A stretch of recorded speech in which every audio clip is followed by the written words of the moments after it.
ایک بادشاہ کے دربار میں ایک اجنبی نوکری کی طلب لیے حاضر ہوا۔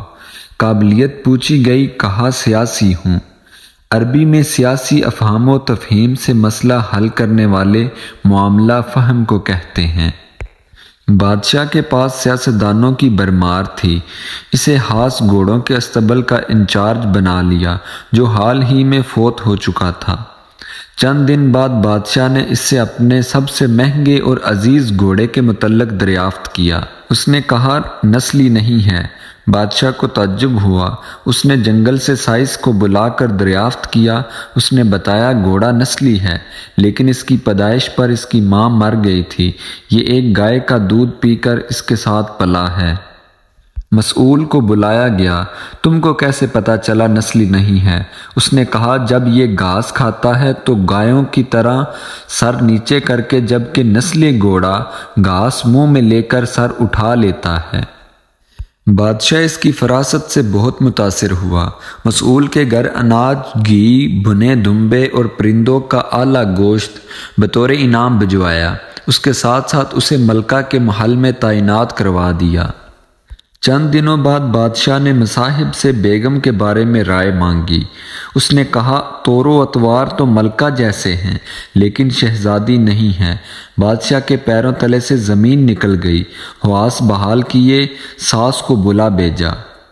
معاملہ اس کے گوش گزار کیا۔ اس نے کہا حقیقت یہ ہے تمہارے باپ نے میرے حامد سے ہماری بیٹی کی پیدائش پر ہی رشتہ مانگ لیا تھا، لیکن ہماری بیٹی 6 ماہ بعد ہی فوت ہو گئی تھی۔ چنانچہ ہم نے تمہاری بادشاہت سے قریبی تعلقات قائم کرنے کے لیے کسی کی بچی کو اپنی بیٹی بنا لیا۔ بادشاہ نے مصاحب سے دریافت کیا تم کو کیسے علم ہوا؟ اس نے کہا اس کا خادموں کے ساتھ سلوک جاہلوں سے بدتر ہے۔ بادشاہ اس کی فراست سے خاصا متاثر ہوا۔ بہت سا اناج، بھیڑ بکریاں بطور انعام دیں، ساتھ ہی اسے اپنے دربار میں متعین کر دیا۔ کچھ وقت گزرا، مصاحب کو بلایا، اپنے بارے دریافت کیا۔ مصاحب نے کہا جان کی امان۔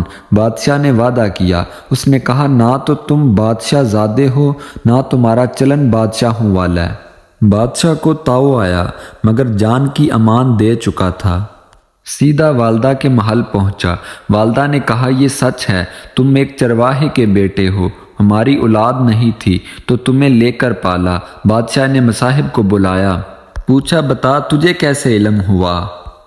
اس نے کہا بادشاہ جب کسی کو انعام و اکرام دیا کرتے ہیں تو ہیرے موتی جواہرات کی شکل میں دیتے ہیں، لیکن آپ بھیڑ بکریاں، کھانے پینے کی چیزیں عنایت کرتے ہیں۔ یہ اسلوب بادشاہ زادے کا نہیں، کسی چرواہے کے بیٹے کا ہی ہو سکتا ہے۔